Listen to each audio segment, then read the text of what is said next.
니네 집에 돈 쓰는 건 왜 이렇게 아깝냐? 니네 엄마 김밥 좋아하시잖아.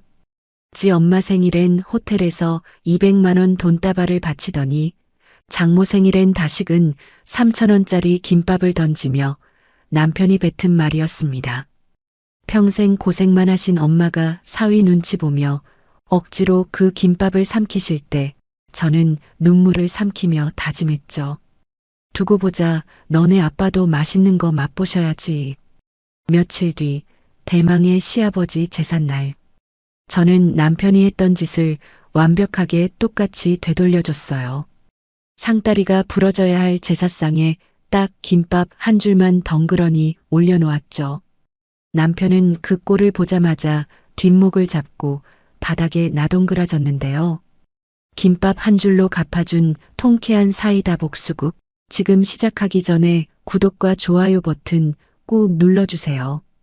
여러분의 하루에 행복만 가득하길 기도드릴게요. 안녕하세요. 저는 30대 후반 최이서입니다.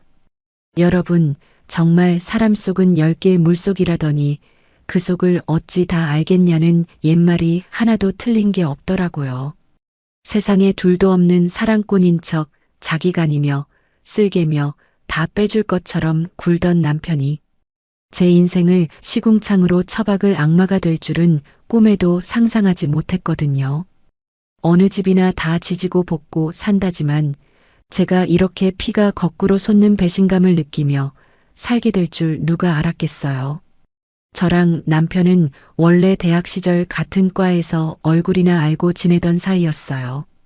남편이 저보다 3학번이 높은 선배였는데 감히 범접할 수 없는 그런 하늘 같은 선배도 아니었고 그렇다고 늘 붙어 다니는 절친한 무리도 아니었죠. 그냥 넓은 캠퍼스를 오가다 마주치면 가볍게 목례나 하고 어쩌다 과 행사에서 같은 테이블에 앉으면 어색하게 술잔이나 부딪히며 근황을 묻는 딱 그 정도의 얕은 인연이었거든요. 남편이 군대에 가고 복학을 하고 취업 준비로 도서관에 틀어박혀 끙끙댈 때 저는 남들보다 조금 더 부지런을 떤 덕분인지 아주 운이 좋게도 졸업과 동시에 번듯한 대기업 하청 수출회사에 단박에 합격을 했어요. 취업이라는 좁은 문을 통과했다는 기쁨에 세상을 다 가진 것 같았고 한동안 학교 사람들과는 연락을 뜸하게 하며 신입사원 연수에 푹 빠져 지냈죠. 그렇게 그 사람과의 인연은 흩어지는 먼지처럼 끝나는 줄 알았는데 어느 날 밤 제 휴대폰 위로 낯선 번호가 번쩍이며 울리더라고요. 고개를 갸웃거리며 전화를 받았을 때 수화기 너머로 들려온 목소리는 취업 실패의 쓴맛을 보고 인생의 벼랑 끝에서 바들바들 떨고 있던 남편이었어요. 잔뜩 주눅이 들어 갈라진 목소리로 남편이 입술을 달싹거리며 저에게 매달리더라고요. 정말 미안한데 내가 지금 물불 가릴 처지가 아니라서 염치불구하고 연락했어. 네가 합격한 그 회사 내가 정말 죽기 살기로 가고 싶은 곳이거든. 나 진짜 마지막이라는 심정으로 매달리는 건데 네 이력서랑 자기소개서 한 번만 보여주면 안 될까? 내가 은혜는 평생 잊지 않고 꼭 갚을게. 평소 같았으면 남의 뼈 빠지는 노력이 담긴 서류를 날로 먹으려 든다며 단칼에 거절했을 텐데 그날따라 덜덜 떨리는 남편의 목소리가 귓가에 맴돌아 차마 매몰차게 끊어낼 수가 없더라고요. 오죽하면 후배한테 자존심까지 다 버리고 이렇게 구걸을 할까 싶어 마음 한구석이 찌릿하게 아파왔죠. 결국 저는 밥 한 끼 얻어먹는 조건으로 제 피땀이 서린 합격 자기소개서와 이력서 그리고 면접 기출문제까지 전부 정리해서 남편의 이메일로 넘겨주었어요. 그런데 서류만 덜렁 주려니 영 마음이 쓰여서 퇴근하고 피곤한 몸을 이끌고 카페에 앉아 남편의 엉망진창인 자기소개서를 밤이 새도록 뜯어 고쳐주기 시작했죠. 회사에서 원하는 인재상이 어떤 것인지, 실무진 면접에서는 어떤 질문이 나오는지, 제가 아는 모든 노하우를 영혼까지 끌어모아 남편의 머릿속에 우겨 넣어 주었어요. 거의 제가 남편의 취업을 대신해 줬다고 해도 과언이 아닐 정도로 헌신적인 코칭이 이어졌고, 기적처럼 남편은 그 좁은 문을 뚫고 제가 다니는 회사에 당당히 후배로 입사하게 되었죠. 남편이 합격 통보를 받던 날 제 손을 덥석 부여잡고 눈물을 글썽이며 평생 은혜를 갚겠다고 다짐하던 그 얼굴이 아직도 눈에 선한데요. 하지만 남편의 인생 고난은 그때부터가 진짜 시작이었어요.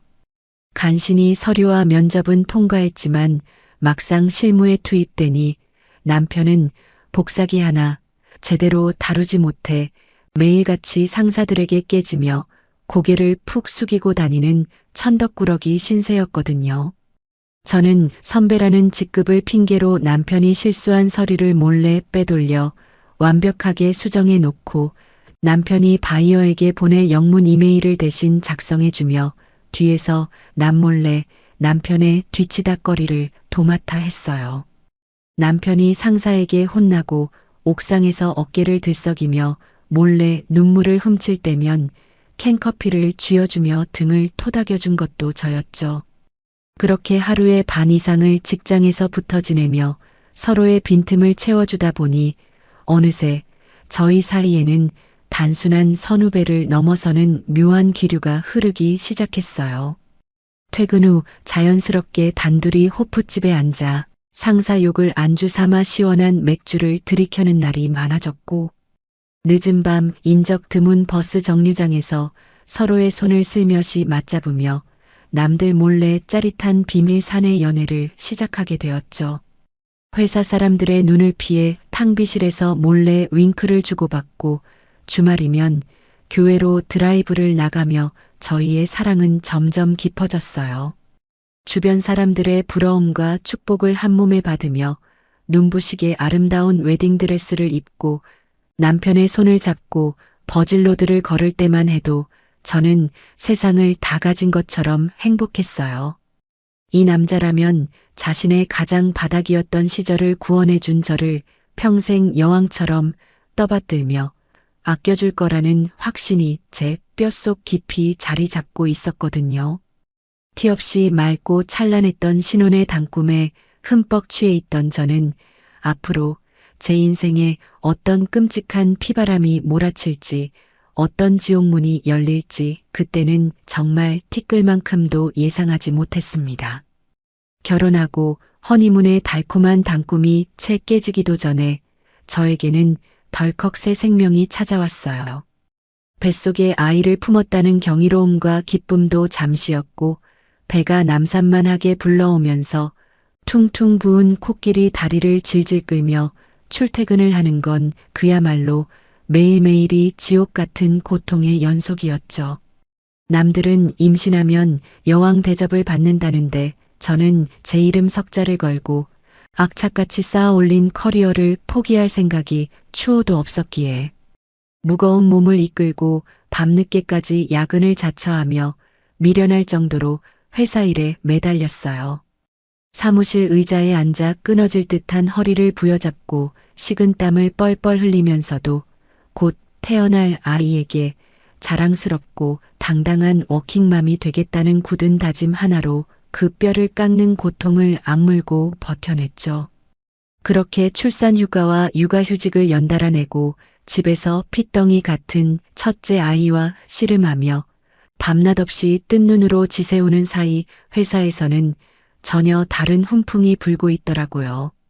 제가 남몰래 닦아놓은 탄탄한 업무 기초 공사 덕분인지 아니면 눈먼 운이 따라준 것인지 남편은 굵직한 해외 수출 프로젝트를 연달아 꿰차고 성공시키며 회사의 에이스로 승승장구하고 있었어요. 매일 밤 아이가 개워낸 모유를 닦아내고 시큼한 냄새가 배인 옷을 입은 채 헝클어진 머리로 거울을 볼 때마다 남편의 초고속 승진 소식은 제게 묘한 박탈감과 씁쓸함을 안겨주었지만 그래도 우리 가족의 더 나은 미래를 위해 기쁜 일이라며 애써 헛헛한 제 마음을 다독이며 미소 지으려 애썼죠. 시간은 야속하게도 미친 듯이 빠르게 흘러 어느덧 1년이라는 육아휴직 기간이 훌쩍 지나버렸고 저는 부푼 가슴을 안고 복직을 위해 회사에 제출할 서류를 꼼꼼하게 챙기며 다시금 구두를 신을 날을 고대하고 있었어요. 당장 복직을 하려면 핏덩이 같은 아이를 믿고 맡길 곳이 절실하게 필요했기에 친정엄마에게 가장 먼저 손을 내밀고 싶었지만 평생을 가난 속에서 고생만 하시며 이제 겨우 굽은 허리를 펴신 엄마에게 또다시 육아라는 무거운 짐을 지워드릴 수는 없겠더라고요. 그래서 며칠 밤낮을 끙끙 앓으며 고민한 끝에 과일 바구니를 양손 무겁게 사들고 시댁으로 찾아가 조심스럽게 시어머니 앞에 무릎을 맞대고 앉아 제 간절한 복직 계획을 털어놓았습니다. 제 이야기를 듣자마자 소파에 비스듬히 누워 귤을 까먹던 시어머니의 미간이 무섭게 찌푸려지더니 이내 싸늘하고 경멸 어린 시선이 제 정수리에 날카롭게 꽂혔습니다. 어미가 되어서 아기를 남의 손에 덜렁 맡기고 밖으로 나돌겠다는 거냐? 요즘 애들이 정서가 불안하고 삐뚤어지는 게 다 너처럼 이기적으로 밖으로만 쏘다니는 어미들 때문인걸 네가 모르는 모양이구나. 단칼에 제 희망을 난도질하는 매몰찬 시어머니의 호통에 저는 가슴이 철렁 내려앉았지만 그래도 포기할 수 없었어요. 억대로 들어갈 아이의 양육비와 대출금을 생각하면 무조건 복직을 해야 한다고 간절한 눈빛으로 시어머니의 바짓가랑이라도 잡을 듯이 처절하게 매달렸어요. 어머님께서 눈 딱 감고 낮에만 조금 도와주시면 제가 퇴근하고 돌아와서 밤잠을 줄여서라도 모든 집안일과 육아를 완벽하게 도맡아 하겠다고 눈물을 글썽이며 두 손을 싹싹 빌며 사정을 했죠. 하지만 시어머니는 콧방귀를 세게 뀌며 제 손을 벌레 떨쳐내듯 신경질적으로 뿌리치고는 벽을 향해 휙 돌아누우시며 쐐기를 박으셨어요.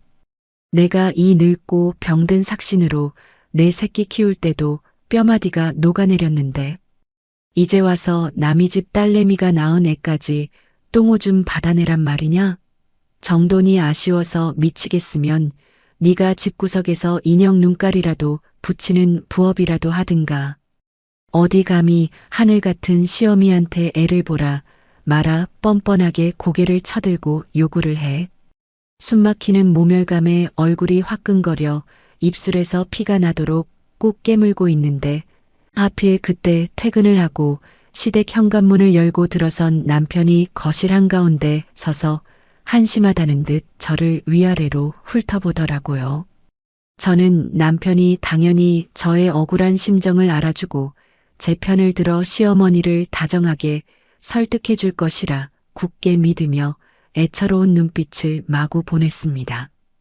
하지만 저의 그 순진에 빠진 믿음은 그 자리에서 가장 처참하고 끔찍하게 짓밟히고 말았죠.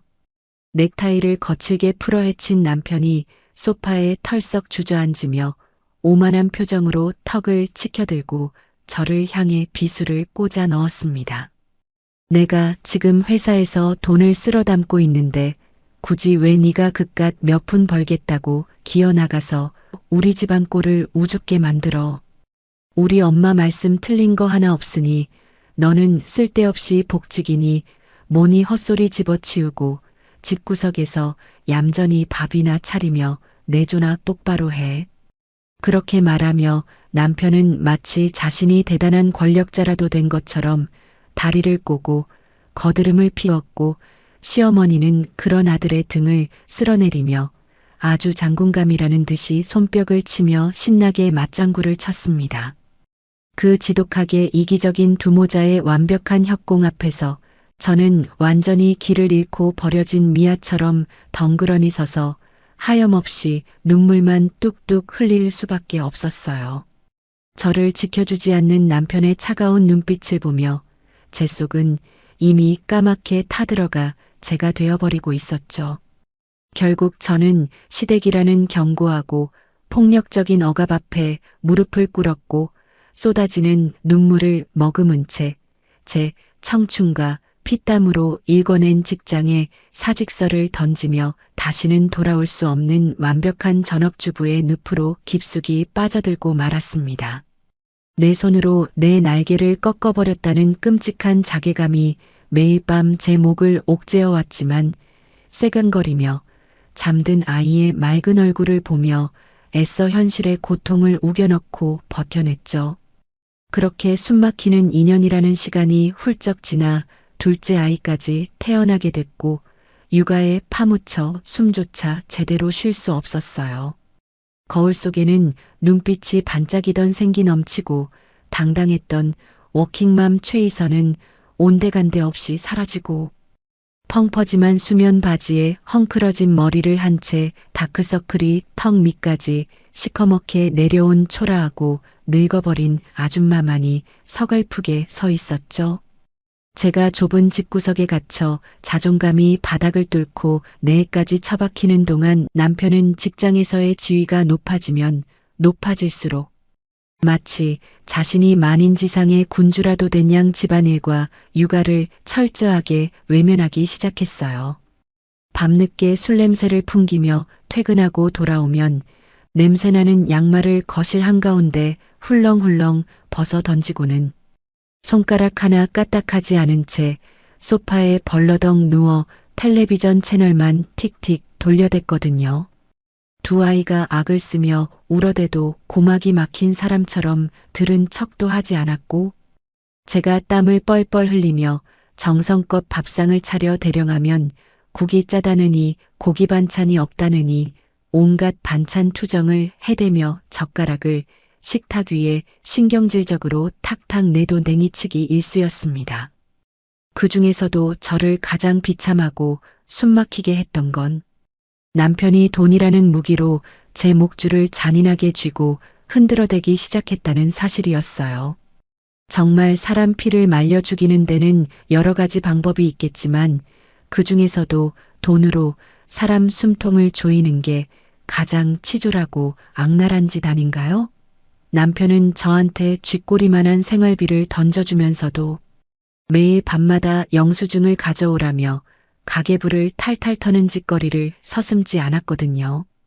본인은 퇴근하고 밖에 나가서 후배들 밥 사주고 술 사준답시고 몇십만 원을 우습게 펑펑 긁고 다니면서 제가 마트에서 100원이라도 더 비싼 걸 집어들기라도 하면 눈을 부라리며 핀잔을 줬어요. 자기가 밖에서 얼마나 뼈 빠지게 고생해서 돈을 벌어오는데 집구석에서 놀고 먹는 여편네가 돈 귀한 줄도 모르고 헤프게 쓴다면서 손가락질을 해대니 저는 정말 하루하루 피가 거꾸로 솟는 기분이었죠. 그래도 양가 부모님 생신 때만큼은 공평하게 대우를 해주는 줄 알고 그 치사한 꼴을 꾹꾹 눌러 참으며 살았어요. 매번 부모님 생신이 다가오면 남편이 직접 은행에 가서 현금을 뽑아 예쁜 봉투에 담아 챙겼거든요. 저는 당연히 시댁이나 친정이나 똑같이 용돈 봉투를 준비하는 줄로만 철석같이 믿고 있었는데 그 얄팍한 믿음마저 산산조각이 나는 사건이 터지고야 말았죠. 그날은 시어머니 생신을 며칠 앞둔 주말이었고 우리 첫째 아들이 거실에서 장난감 자동차를 밀며 쿵쾅거리고 뛰어놀다가 현관 앞에 둔 남편의 서류 가방을 툭 치고 지나갔어요. 가방이 바닥으로 나뒹굴면서 그 안에 들어있던 하얀 돈봉투가 툭 튀어나오더니 바닥으로 돈다발이 와르르 쏟아지는 게 아니겠어요. 저는 바닥에 엎드려 돈을 주워 담으려다가 그 봉투에 적힌 어머니라는 글자를 보고 숨이 턱 막히고 말았어요. 한눈에 봐도 두께가 심상치 않은 5만 원권 지폐 뭉치를 달달 떨리는 손으로 세어보니 세상에 무려 200만 원이라는 거금이 떡하니 들어있더라고요. 마침 화장실에서 양치를 하며 걸어 나오던 남편이 바닥에 널브러진 돈다발과 굳어버린 제 얼굴을 번갈아 보더니만 황급히 달려와서 제 손에 들린 돈을 확 낚아채더라고요. 너 남의 가방을 왜 함부로 뒤지고 난리야. 남편은 미안해하거나 당황하는 기색 하나 없이 오히려 눈을 시퍼렇게 뜨고 적반하장으로 소리를 빽 질렀어요. 이게 다 무슨 돈이야? 어머님 생신 봉투에 왜 200만 원이나 들어있는 건데? 나한테는 양가 똑같이 50만 원씩 맞춘다고 해놓고서 뒤로 이렇게 딴 주머니를 차고 있었던 거야? 제가 어이가 없어서 목소리를 높여 따져 물으니 남편은 칫솔을 바닥에 집어 던지며 얼굴을 뻘겋게 물들이고는 입에 거품을 물고 개변을 늘어놓기 시작했어요. 아니, 돌아가신 우리 아빠 몫까지 합쳐서 2배로 챙겨드린 건데 네가 대체 왜 길길이 날뛰는 건데? 내가 회사에서 밤낮 없이 뼈 빠지게 번 내 돈 내 엄마한테 주겠다는데 네가 무슨 상관이야? 억울하고 배알 꼴리면 너도 당장 나가서 네 돈 벌어서 네 집구석에 갖다 바치든가. 남편의 그 악에 받친 목소리가 거실을 쩌렁쩌렁 울리는데 저는 뒤통수를 커다란 망치로 세게 얻어맞은 것처럼 눈앞이 빙빙 돌고 다리에 힘이 풀려 주저앉고 말았어요. 제가 밤을 새워가며 자소서와 이력서를 뜯어 고쳐주지 않았다면 지금쯤 어디 중소기업 문턱도 못 넘고 백수 건달로 살았을 인간이 자기가 잘나서 에이스가 된 줄 착각하며 저를 돈도 못 버는 식충이 취급을 하다니 억장이 무너져 내리더라고요. 그렇게 살벌하게 부부싸움을 하고 서로 말 한마디 섞지 않은 채 서먹서먹한 상태로 시어머니 생신 당일이 되었어요. 남편은 저 들으라는 듯이 콧노래를 흥얼거리며 정장을 쫙 빼입고는 저를 끌고 시내에서 제일 비싸다는 5성급 호텔 뷔페로 향했어요. 화려한 샹들리에가 번쩍이는 식당 한가운데 자리를 잡고 앉아 있는데 남편은 미리 주문해둔 특별 제작 케이크를 자랑스럽게 식탁 위에 올려두더라고요. 시어머니가 입이 귀에 걸려서 촛불을 불고 케이크 장식을 위로 쑥 뽑아 올리자 그 안에서 줄줄이 비엔나처럼 5만 원짜리 현금이 끝도 없이 줄줄 딸려 나오는데 저는 그 기가 막힌 쇼를 보며 입술을 피가 나도록 꽉 깨물었네요. 시어머니는 테이블 위로 쏟아진 현금 다발을 품에 끌어안으며 금리가 다 보이도록 껄껄거리며 웃어대더니 남편의 어깨를 툭툭 치며 자랑을 늘어놓기 시작했어요. 아이고, 우리 아들이 최고다. 누가 뭐래도 우리 아들 능력이 출중해서 회사에서도 떵떵거리고 이렇게 늙은 어미 호강도 시켜주지 않니? 네가 어릴 때 방황 좀 하더니만 기특하게도 정신 딱 차리고 좋은 직장 턱하니 들어가서 이렇게 승승장구하는 걸 보니 내가 밥을 안 먹어도 배가 부르다. 이런 남편 둔 며느리는 매일 아침마다 내가 있는 방향으로 절이라도 올려야 하는 거 아니냐? 시어머니는 고급 스테이크를 썰어 입에 넣으면서 저를 힐끗 쳐다보고는 비아냥거리듯 말을 내뱉었어요. 제 내조나 헌신 따위는 개나 줘버리라는 듯이 오로지 자기 아들이 혼자 힘으로 대단한 업적을 이룬양 떠벌리는 꼴을 보고 있자니 제 명치 끝에서부터 시뻘건 불덩이가 치밀어 오르더라고요. 참다 도저히 이대로 넘길 수가 없어서 쥐고 있던 포크를 테이블 위에 탁 소리가 나게 내려놓고는 시어머니를 똑바로 쳐다보며 또박또박 내뱉었어요. 어머님, 지금 그 사람 다니는 회사 말이에요. 그거 제가 자기소개서랑 이력서 전부 뜯어서 먹여주다시피 고쳐주고 면접 준비까지 밤새워가며 코칭해줘서 간신히 붙은 거예요. 입사하고 나서도 일머리 없어서 매일 상사한테 깨지는 거 제가 뒤에서 몰래 서류 다 고쳐주며 사람 구실하게 만들어 놓은 거라고요. 그러니까 저를 할 사람은 제가 아니라 바로 이 사람이에요. 제가 한치의 물러섬도 없이 팩트를 콕콕 짚어 내리꽂자 얼굴에 철판을 깐 듯 웃고 있던 시어머니의 표정이 순식간에 시퍼렇게 굳어지며 눈꼬리가 하늘 무서운 줄 모르고 치솟아 올랐어요. 아니, 이 싸가지 없는 년이 시어미 생일상 앞에서 어디서 감히 남편 기를 죽이려고 주둥이를 함부로 놀려. 부부가 서로 돕고 사는 건 당연한 건데 그걸 유세라고 떨어대? 느그 친정에서는 딸년 교육을 어떻게 했길래 그 모양이냐? 시어머니 입에서 저희 친정 부모님을 대놓고 깎아내리는 느그 친정이라는 저급한 단어가 튀어나오자 저는 순간 머릿속에 이성의 끈이 툭 하고 끊어지는 것을 느꼈습니다. 사돈댁이라는 멀쩡하고 교양 있는 단어를 놔두고 사람을 바닥까지 짓밟는 저 폭력적인 언사에 온몸이 부들부들 떨리는데 옆에서 스테이크를 우적우적 씹어먹던 남편이 냅킨을 테이블 위로 팽개치며 저를 향해 쌍심지를 켜고 윽박 지르더라고요. 진짜 비싼 밥 처먹으러 와서 밥맛 다 떨어지게 왜 이 난리야. 우리 엄마 생신날 기분 좋게 왔으면 옆에서 맞장구 치면서 내내 하고 곱게 밥이나 처먹을 것이지 왜 쓸데없이 옛날 이야기를 꺼내서 분란을 만들어. 너는 도대체 왜 그렇게 성격이 꼬여서 매사를 피곤하게 만드냐. 어머니의 막말을 중재하기는커녕 오히려 저를 분란을 조장하는 정신나간 여자로 몰아세우는 남편의 그 비열하고 얄미운 낯짝을 쳐다보며 저는 깨달았어요. 이 인간들은 애초에 저를 가족으로 받아들인 적도 없고 그저 자기들 배를 불려주는 쓸모있는 소모품이자 기분 나쁠 때 화풀이하는 감정 쓰레기통으로 여기고 있었다는 사실을요. 화려한 샹들리에 불빛 아래에서 돈다발을 쥐고 희희낙낙하는 저 두모자에 소름 끼치도록 천박한 웃음소리를 들으며 저는 남몰래 식탁 아래에서 주먹을 꽉 쥐어 손톱이 살을 파고들도록 분노를 억눌렀습니다.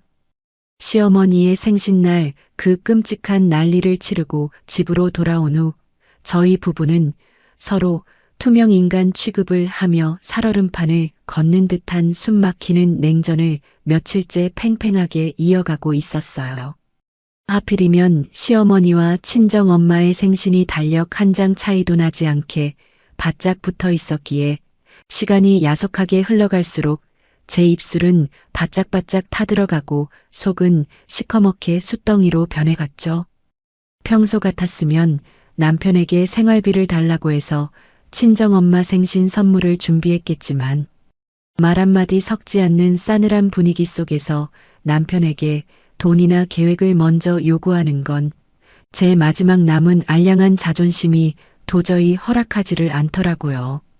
결국 저는 남편 몰래 푼돈을 아끼고 아껴 쌈짓돈처럼 모아두었던 비상금 40만 원을 탈탈 털어 백화점으로 달려가 엄마의 낡은 신발을 대신할 따뜻한 양털 부츠를 한 켤레 샀습니다.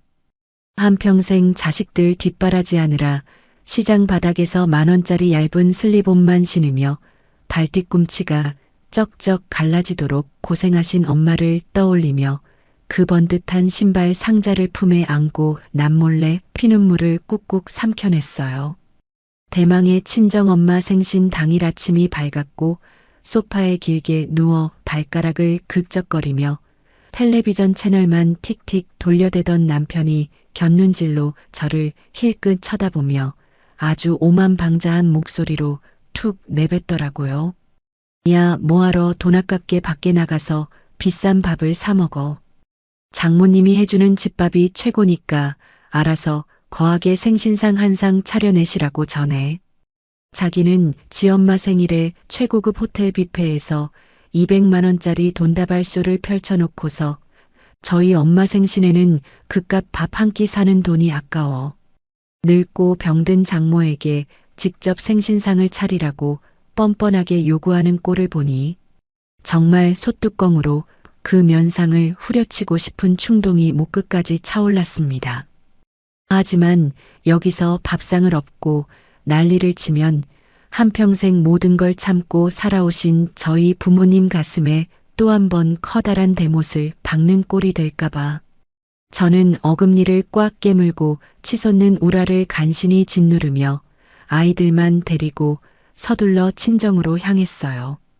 친정에 도착하자마자 앞치마를 질끈 동여매고 부엌으로 들어가 허리가 끊어지도록 전을 부치고 불고기를 재우며 땀방울이 송글송글 맺힌 엄마의 주름진 얼굴을 마주하니 억장이 속절없이 무너져 내리더라고요.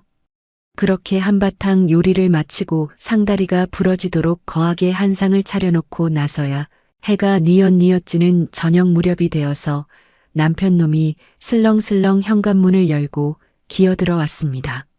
남편이 오기 직전에 저는 미리 사두었던 양털 부츠를 엄마에게 슬쩍 건네드렸고 엄마가 그 따뜻하고 폭신한 새 신발을 신어보며 아이처럼 한바구음을 짓고 계시던 참이었거든요.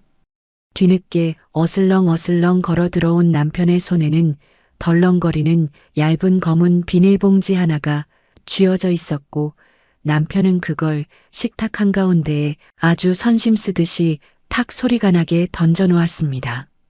검은 비닐봉지가 스르륵 벌어지며 그 안에 들어있던 내용물이 모습을 드러내는 순간 저는 제 두 눈을 의심하며 숨을 헉 들이킬 수밖에 없었어요.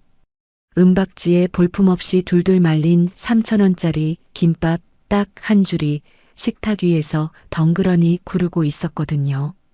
과거 저희 집이 지독하게 팍팍한 시절 저희 친정엄마는 쉴 틈 없이 식당 주방에서 뼈가 부서져라 일하시며 밥값이 아까워 매일 구석에 쪼그려 앉아 김밥으로 허기를 달래곤 하셨어요. 하루는 연애 시절 저희 집에 처음 인사를 하러 왔던 남편이 부엌 한 구석에서 쫓기듯 김밥을 우겨넣는 엄마의 서글픈 모습을 우연히 목격하고 화들짝 놀란 적이 있었죠. 그때 저희 엄마는 굽은 등을 황급히 펴시며 행여나 예비사위 마음이 불편하고 무거워질까봐 애써 입꼬리를 끌어올려 인자한 웃음을 지어 보이셨습니다. 나는 세상에서 김밥이 제일 맛있고 좋아서 뷔페에 가도 이것만 먹는다고 애써 서글픈 거짓말을 하시며 미안해하는 남편의 등을 다독여 주셨던 아주 뼈아픈 모성애의 서사가 있었거든요. 남편은 장모의 그 가슴 찢어지는 핑계와 눈물겨운 배려를 아주 악랄하고 교묘하게 이용하며 주머니에 손을 찔러 넣고 비릿한 미소를 지어 보였습니다. 장모님이 세상에서 김밥을 제일 좋아하신다고 제 귀에 못이 박이도록 말씀하셨잖아요. 그래서 오늘 특별히 제가 퇴근길에 제일 유명한 김밥집에 들러서 줄까지 서서 사온 거니까 맛있게 드셔요. 장모 생신상에 다 식어 빠진 김밥 쪼가리를 던져놓고는 아주 대단한 효도라도 한 것처럼 거드름을 피우는 그 악마 같은 주둥아리를 보며 저는 온몸을 부들부들 떨었어요. 일평생 자식들을 위해 헌신하며 손마디가 굵어지도록 고생만 하신 늙은 엄마가 사위가 적선하듯 던진 그 차가운 김밥 한 줄 앞에서 화 한 번 내지 못하고 애써 억지 웃음을 지으며 은박지를 조심스레 벗겨내는 모습에 제 억장은 형체도 없이 산산조각이 나버렸어요. 거기서 입을 다물었어도 모자랄 판에 남편은 식탁 위에 놓인 엄마의 새 양털 부츠를 매섭게 쏘아보더니 얼굴을 일그러뜨리며 소리를 빽 질렀습니다. 솔직히 말해서 니네 집구석에 돈 쓰는 건 왜 이렇게 아깝냐? 넌 나 몰래 내 돈을 얼마나 뒤로 꿍쳐놨길래. 시어머니 생신에는 땡전 한 푼 안 보태더니 네 엄마한테는 이런 비싼 신발을 턱턱 사다 바쳐? 너처럼 시댁은 나 몰라라 하고 이기적으로 친정만 챙기는 얌체 같은 여자들 때문에 나라가 망하는 거야. 나도 이제부터 처가 식구들 없는 사람 취급할 거니까 알아서 해. 지는 자기 엄마에게 200만 원과 최고급 호텔 뷔페를 성대하게 바쳤으면서 제가 아껴가며 푼돈 모아 친정 엄마에게 신발 하나 사준 것을 꼬투리 잡아 폐류나 취급을 하며 적반하장으로 날뛰는 꼴이었습니다. 딸이 시집가서 남편의 돈줄에 꽉 묶인 채 돈 한 푼 마음대로 못 쓰고 기가 죽어 죄인 취급을 받는 끔찍한 현장을 눈앞에서 고스란히 목격하신 친정 부모님은 젓가락을 허공에 든 채 차마 고개도 들지 못하고 소리 없는 눈물만 뚝뚝 흘리셨어요. 지금 당장 저 시뻘건 국이 끓고 있는 냄비를 들어 남편의 머리통에 부어버리고 싶은 짙은 사리가 제 온몸을 미친 듯이 휘감았습니다. 하지만 짐승만도 못한 저 쓰레기 같은 놈에게 이대로 화를 내고 판을 엎어버리는 건 제 분노에 비해 너무나도 가볍고 시시한 결말이라는 생각이 머릿속을 차갑게 스쳐 지나가더라고요. 저는 등 뒤로 주먹을 꽉 쥐고 바들바들 떨리는 입술을 지식이듯 깨물며 제 가슴 속에서 활활 타오르는 이 지옥불 같은 원한을 더 잔혹하고 더 완벽한 복수의 칼날로 벼려내기 위해 끓어오르는 분노를 서늘하게 억눌렀습니다. 친정엄마 생신날 그 모욕적인 차가운 김밥 한 줄을 던져놓고도 남편이라는 작자는 일말의 죄책감조차 느끼지 못하는 눈치더라고요. 다음 날 아침 거실에서 넥타이를 매며 아주 신나게 콧노래까지 흥얼거리는 남편의 뒷모습을 두 눈으로 똑똑히 확인하는 순간 제 마음속에서 바스락거리며 남아있던 마지막 한 줌의 미련과 정이 완벽하게 툭 끊어져 나가는 것을 느꼈습니다. 그동안 아이들 아빠라는 이유 하나만으로 어떻게든 가정을 지켜보겠다고 제 살을 깎아먹으며 버텨왔던 그 멍청하고 미련했던 시간들이 뼈저리게 후회로 밀려왔어요.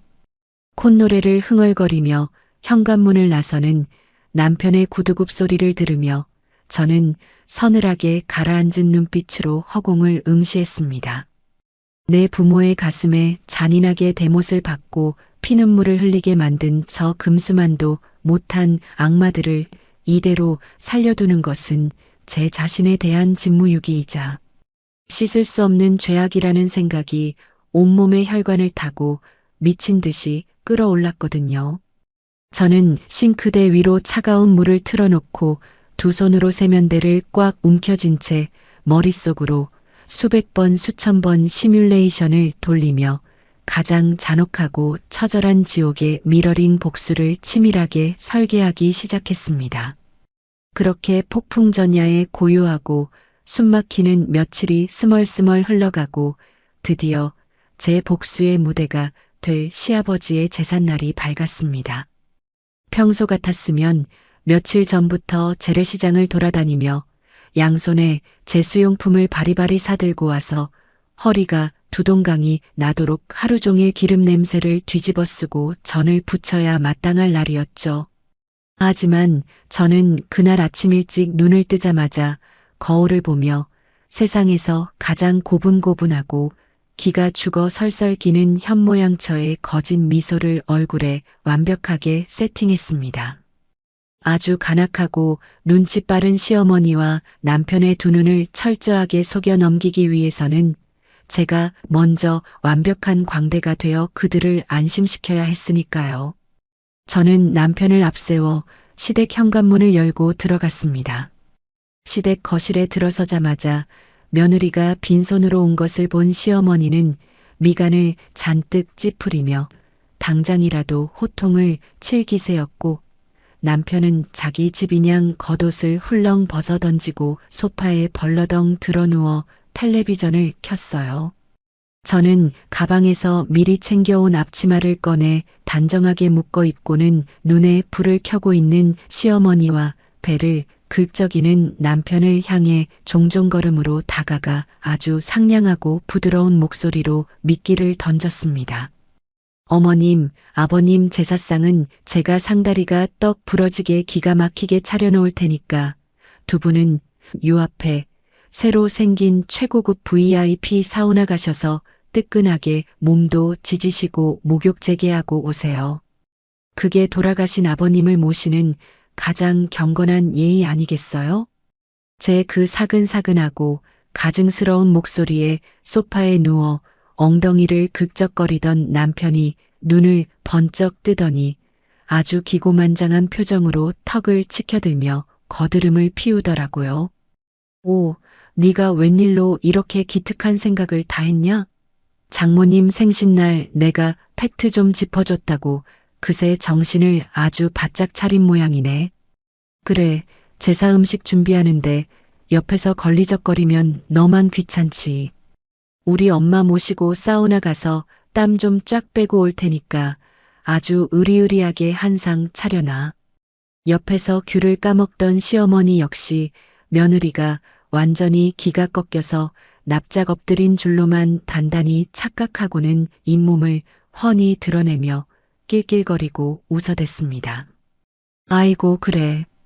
진작에 이렇게 주제 파악을 하고 엎드릴 것이지. 내가 특별히 때밀이 아줌마한테 전신 마사지도 받고 올 테니까 갈비찜까지 아주 야들야들하게 푹 쪄놓고 기다리거라.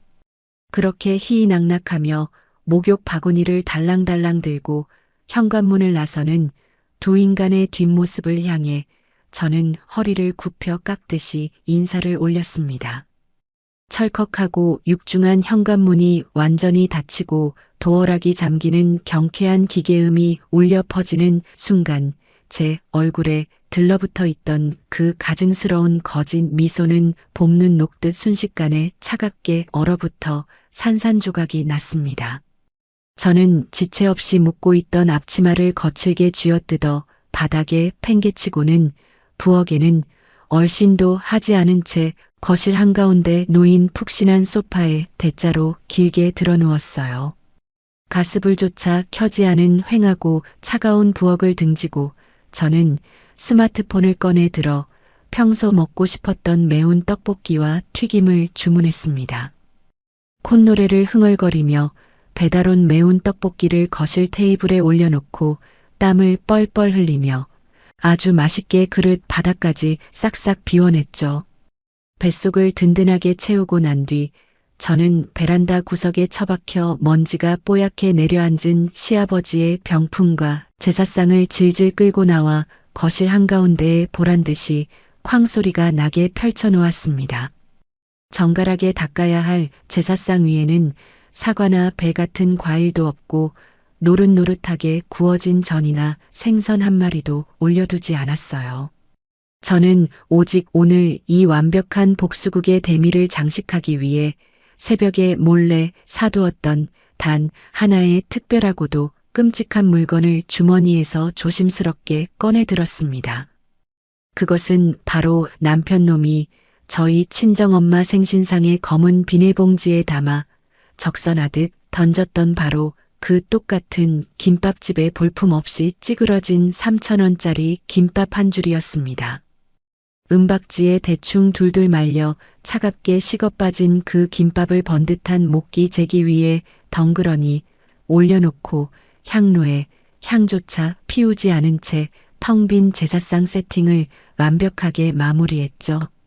그러고는 텅 빈 제사상 앞에 팔짱을 꽉 끼고 서서 액자 속 시아버지의 영정사진을 뚫어지게 노려보며 턱관절이 뻐근해지도록 이를 갈며 그 악마들이 돌아오기만을 기다렸습니다.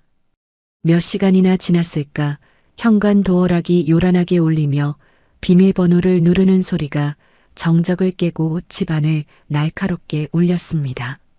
사우나에서 때를 얼마나 빡빡 밀었는지 두 볼이 시뻘겋게 익어 뽀송뽀송해진 얼굴을 한 남편과 시어머니가 아주 흡족하고 흐뭇한 표정으로 콧노래를 부르며 집 안으로 들어섰죠. 맛있는 음식을 잔뜩 기대하는 눈치인 남편이 신발도 채 벗지 않고 목을 길게 빼며 거실 쪽을 향해 아주 뻔뻔한 목소리로 소리쳤습니다. 어이 마누라. 어디 우리 기특하고 잘난 마누라가 상다리 부러지게 차려놓은 제사상 좀 구경해볼까? 남편의 그 가벼운 발걸음이 거실 한가운데로 들어서며 텅 빈 제사상을 발견한 순간 집안의 공기는 마치 한겨울 시베리아 벌판처럼 순식간에 꽁꽁 얼어붙었습니다. 저는 세상에서 가장 차갑고 경멸스러운 눈빛으로 턱을 치켜들고 거실 한가운데 우뚝 서서 그들을 두 팔 벌려 맞이했습니다. 텅 빈 제사상 위를 멍하니 훑어보던 시어머니의 두 눈이 개구리처럼 튀어나올 듯이 커지더니 이내 찢어질 듯한 비명을 내지르며 거실 바닥에 털썩 나동그라지셨어요.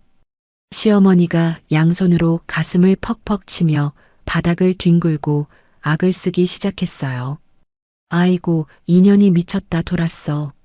시애비 제사상에 이게 무슨 해괴망측한 짓거리냐. 당장 치우지 못해?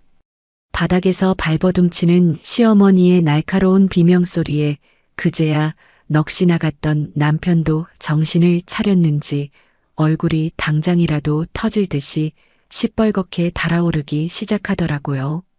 목에 굵은 핏대가 지렁이처럼 툭 붉어져 나온 남편이 한 손으로 뒷목을 뻣뻣하게 부여잡고 다른 한 손으로는 저를 향해 삿대질을 해대며 눈에 핏발을 세우고 고함을 질러댔습니다. 너 지금 진짜 미쳤냐? 우리 아빠 제사상에 감히 이따위 쓰레기를 올려놔? 이게 지금 제정신을 가진 인간이 할 짓이냐고. 저는 남편의 그 악에 바친 고함 소리에도 눈썹 하나 까딱하지 않고 오히려 꼿꼿하게 턱을 치켜들며 팔짱을 단단히 낀 채 남편을 차갑게 쳐다보았습니다. 그리고 남편이 저희 친정집에서 저희 부모님 가슴에 대못을 박으며 뻔뻔하게 내뱉었던 그 망언을 토씨 하나 틀리지 않고 똑같이 남편의 고막에 정확하게 꽂아 넣어 주었죠. 야, 니네 집에 내 돈 쓰고 내 시간 쓰는 거 왜 이렇게 아깝냐? 제 입에서 튀어나온 그 서늘하고 조롱 섞인 반격에 남편은 말문이 턱 막혔는지 입술만 붕어처럼 뻐끔거리며 씩씩거렸습니다. 저는 그 기회를 놓치지 않고 남편의 가장 아픈 곳을 잔인하게 후벼 파기 위해 한 걸음 더 바짝 다가가며 비릿한 미소를 지어 보였어요. 네가 우리 엄마 생일에 제일 좋아하시는 거라며 굳이 사다 줬으니까 니네 아버님도 똑같이 그 유명한 김밥 맛 좀 보셔야 공평하지 않냐? 내가 며느리 도리 다하려고 특별히 네가 사왔던 똑같은 김밥집 걸로 정성껏 준비했는데 왜 화를 내고 난리야? 제 조롱에 남편은 제사상 위에 덩그러니 놓인 식은 김밥을 쳐다보며 두 주먹을 덜덜 떨더니 이내 눈가에 핏물이 고이듯 벌개져서는 발을 쿵쿵 구르며 오열하듯 소리쳤습니다. 우리 아빠가 생전에 김밥을 얼마나 끔찍하게 싫어하셨는데 감히 제사상에 이딴 걸 올려놓고 네가 무사할 줄 알아? 남편의 그 이기적이고 역겨운 주둥아리에서 자기 아빠 입맛 챙기는 소리가 튀어나오는 순간 저는 그동안 억눌러왔던 화라산 같은 분노의 빗장을 완전히 박살내버렸습니다. 저는 남편의 멱살이라도 잡아 뜯을 기세로 눈을 부라리며 시댁 거실이 떠나가라 목청을 높여 그동안 쌓아둔 사리에 가까운 원망을 모조리 터뜨려 버렸어요. 우리 엄마도 바빠서 밥 먹을 시간도 없고 돈 아까워서 억지로 목구멍에 구겨 넣으며 드신 거지. 세상에 3,000원짜리 식은 김밥을 제일 좋아하는 사람이 어디 있어. 이 개새끼야. 네가 우리 엄마 그 찢어지는 가슴 후벼 팔 때는 아주 좋다고 웃어놓고 니네 아빠 제사상에 올라간 김밥 한 줄에는 아주 우라통 터져서 미치겠냐?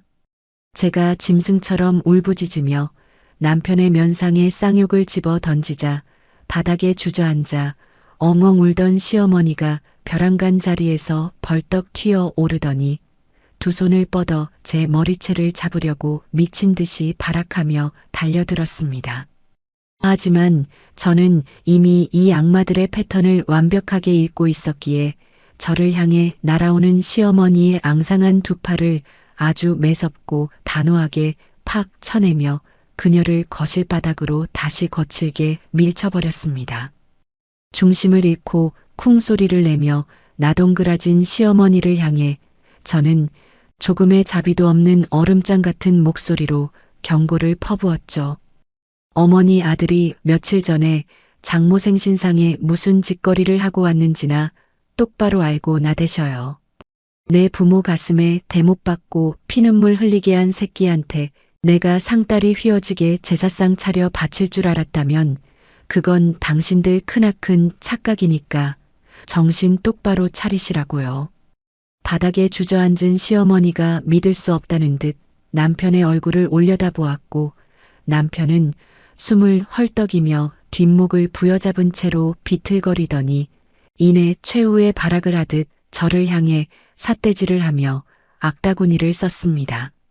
너같이 위아래도 없는 미친년이랑은 더 이상 단 1초도 한 집에서 숨쉬고 살 수 없으니까 당장 이혼해.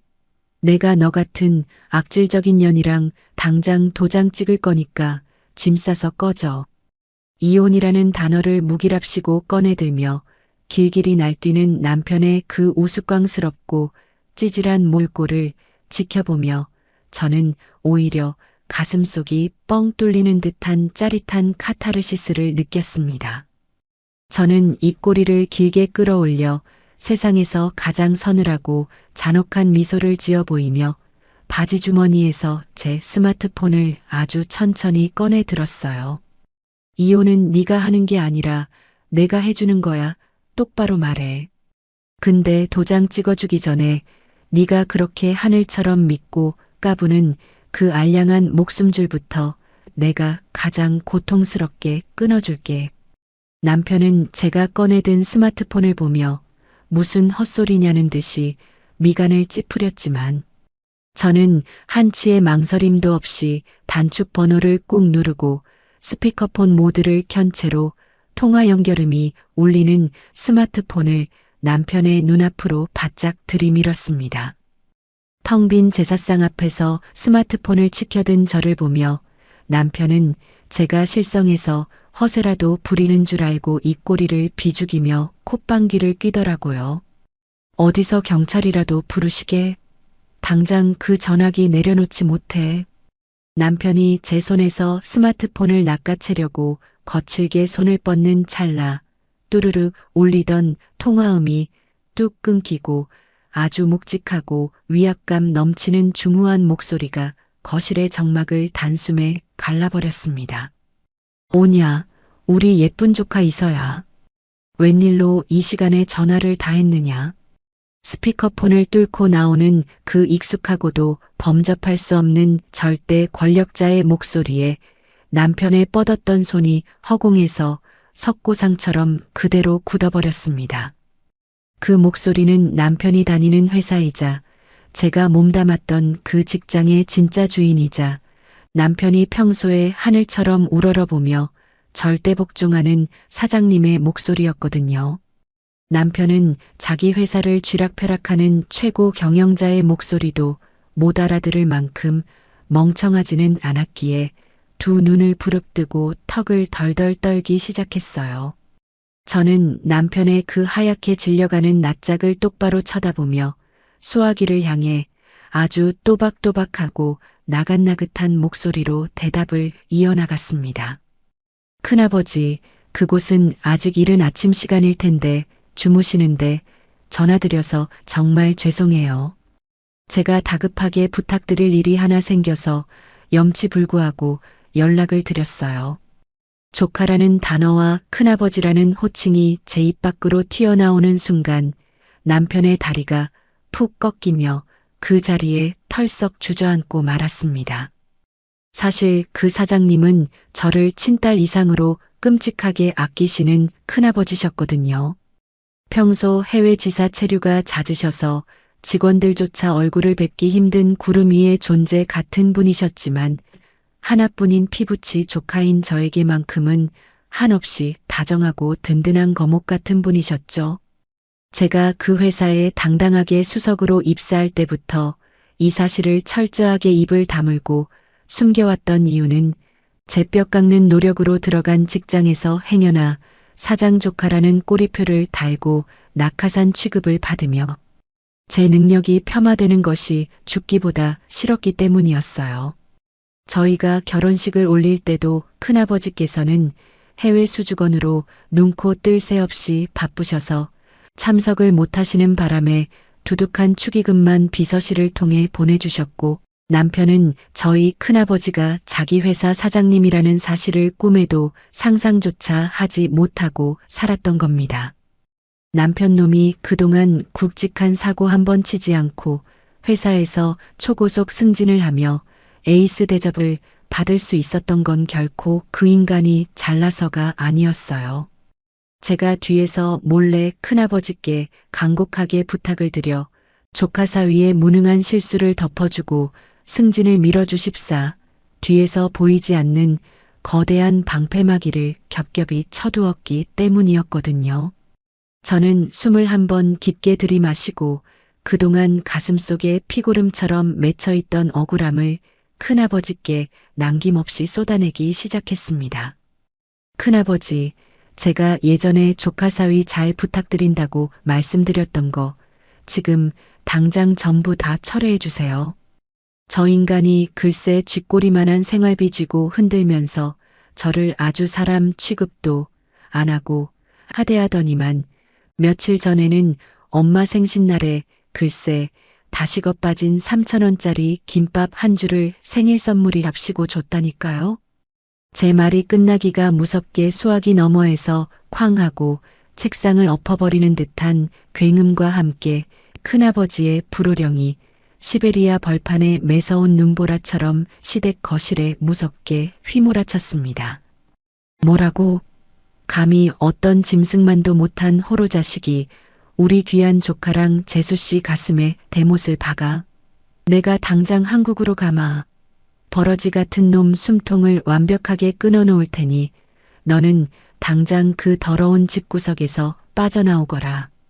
평소 냉철하기로 소문난 큰아버지께서 극대노하여 사자우를 터뜨리자 방금 전까지 이혼을 부르짖으며 당당하게 삿대질을 해대던 남편의 얼굴은 이미 피 한 방울 섞이지 않은 밀랍 인형처럼 하얗게 질려버렸습니다.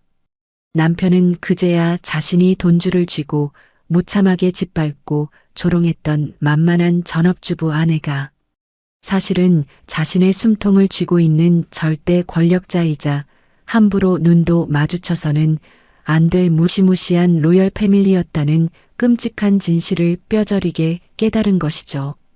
남편은 입술을 파르르 떨며 사시나무 떨듯 온몸을 바들바들 떨기 시작했어요.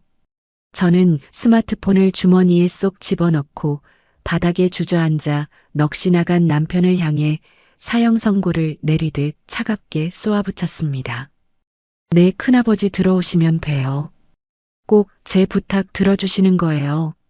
제가 단호하게 통화를 종료하는 버튼을 누르자마자 덜덜 떨며 뒷목을 잡고 있던 남편이 바닥을 짐승처럼 기다시피 기어와서 제 바짓가랑이를 꽉 부여잡고 엉엉 소리 내어 추하게 울부짖기 시작했습니다. 여보, 내가 정말 미쳤었나 봐. 내 눈이 삐었지. 개구리 올챙이적 생각 못하고 내가 죽을 죄를 지었어. 제발 한 번만 살려줘. 내가 앞으로 당신 말에 복종하면서 살게. 응? 제발 나 좀 살려줘. 눈물과 콧물이 범벅이 되어 제 다리를 붙잡고 엎드려 비는 남편의 처참하고 찌질한 몰골을 내려다보니 제 속을 꽉 막고 있던 채증이 다 시원하게 뻥 뚫리는 기분이었습니다. 옆에서 며느리가 미친 줄 알고 제 머리채를 다시 잡으려던 시어머니 역시 방금 스피커폰을 통해 흘러나온 사장님의 호통 소리와 며느리가 사장 친족하라는 충격적인 진실에 혼비백산하여 얼굴이 흙빛으로 변해버렸죠. 방금 전까지 저를 미친년이라 욕하며 눈을 까뒤집던 그 악독한 입으로 텅 빈 제사상 앞에 넙죽 엎드려 두 손을 파리처럼 싹싹 비벼대기 시작하더라고요. 아이고 아가, 내가 노망이 나서 우리 귀한 며느리 몰라보고 몹쓸 짓을 했구나. 이 늙은 어미를 봐서라도 제발 한 번만 넓은 아량으로 용서해 다오. 내가 이렇게 싹싹 빌 테니 우리 외동아들 밥줄만은 끊지 말아줘. 내 이렇게 무릎 꿇고 빌마. 1초 전까지만 해도 저를 잡아먹지 못해 안달이던 악덕 시어머니가 제 발밑에 납작 엎드려 싹싹 비는 그 우스꽝스럽고 추악한 총극을 지켜보며 저는 서늘한 실소를 터뜨렸습니다. 그토록 돈과 권력 앞에 한없이 비굴해지는 강약약강의 징그러운 표본들을 내 가족이랍시고 믿고 피땀 흘려 희생했던 제 지난 청춘들이 아까워 치가 떨릴 지경이었죠. 저는 제 바지를 붙잡고 질척거리며 매달리는 남편의 축축한 손을 구둣발로 아주 매몰차고 거칠게 걷어차 버렸습니다. 이거나 이 더러운 손으로 어딜 함부로 만져. 너희들 같은 금수만도 못한 버러지들한테 베풀 자비 따위는 내 인생에 단 1g도 남아있지 않으니까 너는 당장 내일 회사 출근해서 짐쌀 박스나 준비해둬. 저는 텅 빈 제사상 위로 천천히 걸어가 은박지에 쌓인 채 차갑게 식어빠진 그 끔찍한 복수의 김밥 한 줄을 손에 꽉 쥐어들었습니다. 그리고 바닥에 엎드려 눈물 콧물을 질질 흘리며 올려다보는 남편의 면상을 향해 그 김밥을 사정없이 있는 힘껏 지식이듯 후려쳐 던져버렸어요. 퍽하는 소리와 함께 얇은 은박지가 터지며 차가운 밥알과 시금치 단무지 쪼가리들이 남편의 얼굴에 덕지덕지 달라붙어 꼴사납게 거실 바닥으로 흩어졌고, 저는 그 완벽하게 무너져 내린 찌질한 몰골을 향해 한 번 더 경멸의 침을 뱉어준 뒤 미련 없이 휙 돌아서서 시댁 현관문을 박차고 나왔습니다. 시댁 현관문을 박차고 나온 바로 다음 날 아침부터 상황은 아주 긴박하게 돌아가기 시작했어요. 제가 큰아버지께 간곡하게 부탁드렸던 그 무시무시한 심판의 수레바퀴가 한치의 오차도 없이 아주 맹렬하고 자비 없이 굴러가기 시작한 거죠. 남편 놈은 컴퓨터 전원을 켜기도 전에 본사 최고 감사팀의 호출을 받고 조사실로 질질 끌려가야만 했거든요. 큰아버지께서 그동안 남편을 뒤에서 감싸고 있던 그 견고하고 거대한 보호막을 단숨에 확 거두어 버리시니까 그동안 남편이 회사에서 남몰래 저질렀던 온갖 더럽고 추악한 비리들이 고구마 줄기 딸려 나오듯이 줄줄이 터져 나오기 시작하더라고요. 아주 기가 막힐 노릇이었죠. 자기 능력이 출중해서 조직의 에이스가 된 줄로만 단단히 착각하고 밑에 있는 후배들에게 매일같이 폭언을 일삼으면서 악랄하게 갑질을 해댔던 것은 기본이고요. 법인카드로 밤마다 유흥업소에서 술판을 벌이며 회사 돈을 펑펑 빼돌렸던 내역이랑 협력업체에서 교묘하게 뒷돈을 챙겨받았던 그 쓰레기 같은 짓거리들이 모조리 낱낱이 파헤쳐졌다고 하더라고요. 결국 남편은 하루아침에 자기가 그토록 자랑스러워하면서 목에 힘을 빳빳하게 주던 간부직함을 비참하게 내려놓아야 했어요. 승진 누락은 당연한 거고 회사에서 가장 구석지고 곰팡이 냄새가 코를 찌르는 지하창고 옆 부서로 짐을 싸서 처박히는 신세가 되어버렸죠. 예전 같았으면 남편 앞에서 허리를 굽실거리며 알랑방귀를 뀌던 후배들이랑 동료들도 남편이 사장님 친조카인 와이프를 끔찍하게 능멸하다가 처참하게 버림받았다는 소문을 쫙 듣고는 아주 오물을 피하듯이 남편을 철저하게 투명 인간 취급하면서 따돌리기 시작했다고 해요. 점심시간에도 아무도 남편과 밥을 먹어주지 않으니 혼자 비상계단 구석에 쪼그려 앉아서 편의점 김밥 쪼가리를 씹어 삼키는 아주 처량하고 비참한 왕따로 전락해버린 것이죠.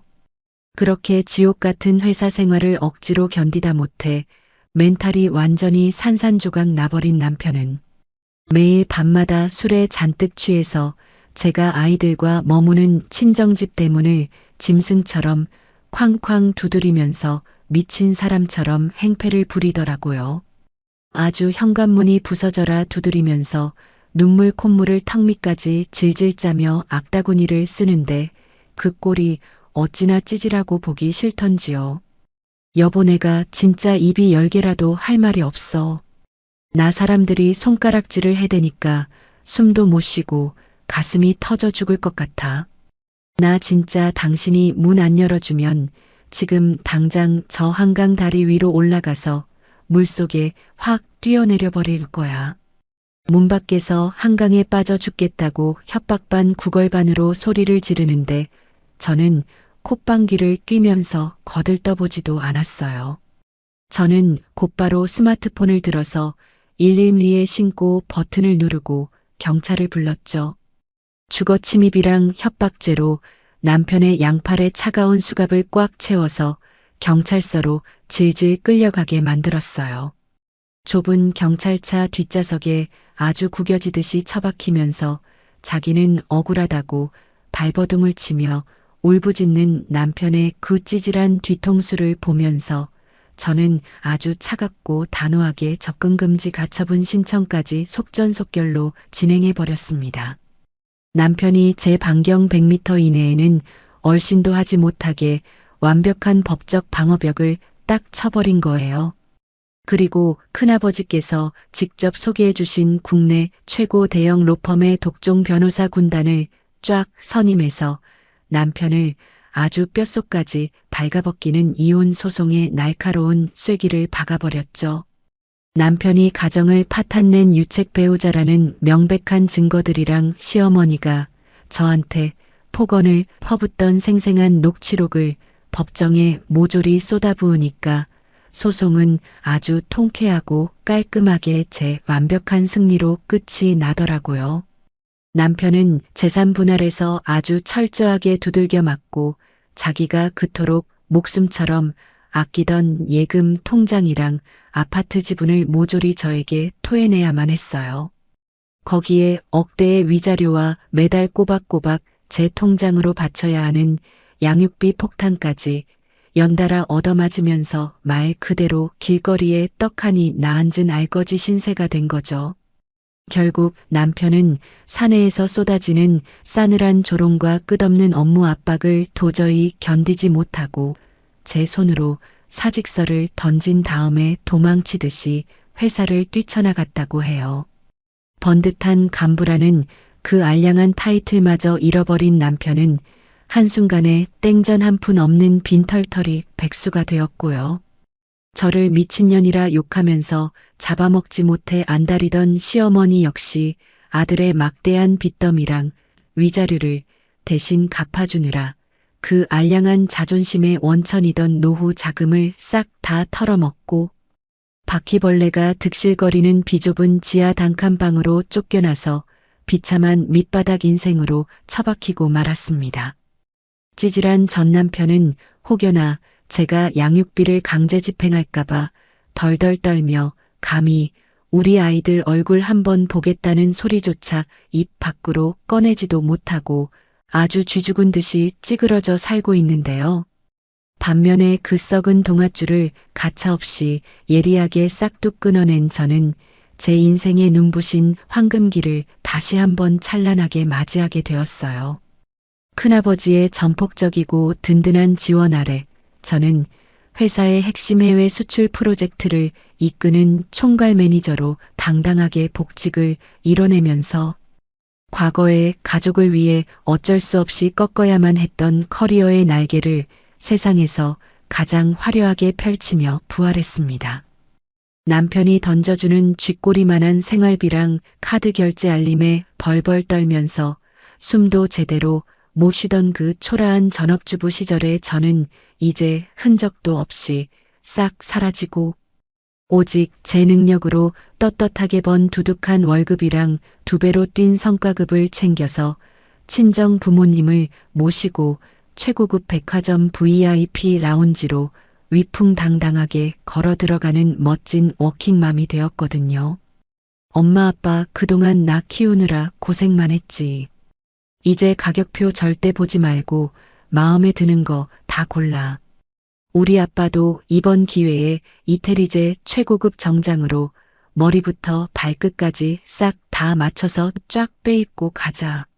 제 신용카드로 아주 시원하게 결제를 긁으면서 두 분의 주름진 어깨에 값비싼 명품 옷을 걸쳐드리고 곧바로 5성급 호텔의 고급 파인다이닝 레스토랑으로 자리를 옮겨서 상다리가 휘어지는 바닷가재 코스 요리를 대접해드렸죠.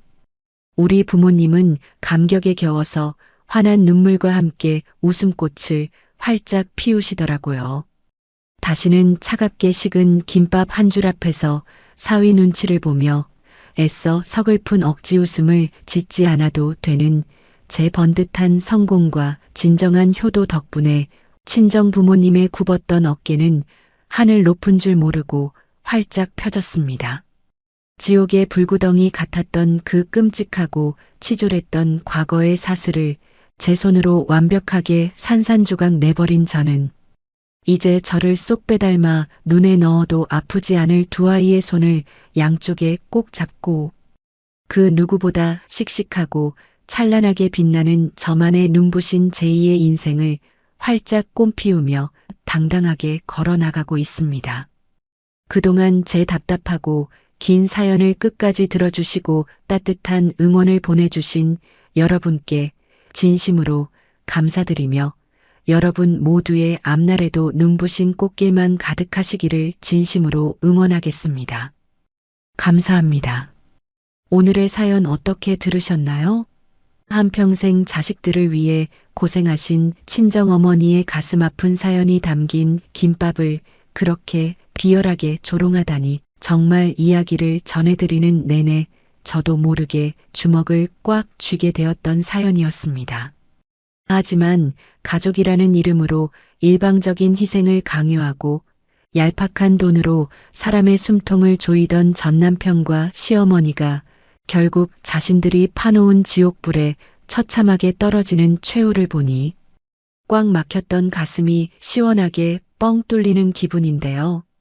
가장 캄캄했던 경력 단절의 늪과 상처를 딛고 일어나 잃어버렸던 자신의 이름과 능력을 되찾고 세상에서 가장 당당한 워킹맘으로 화려하게 부활한 사연자님의 용기에 깊은 박수를 보냅니다. 이제는 그 누구의 눈치도 보지 않고 직접 번 돈으로 부모님께 마음껏 효도하며 두 아이와 함께 눈부신 꽃길만 걸어가실 사연자님의 찬란한 제2의 인생을 저도 온 마음을 다해 응원하겠습니다. 사연자님께 응원의 댓글을 남겨주세요. 큰 위로가 돼줄 거예요. 오늘도 끝까지 함께 해주셔서 감사합니다.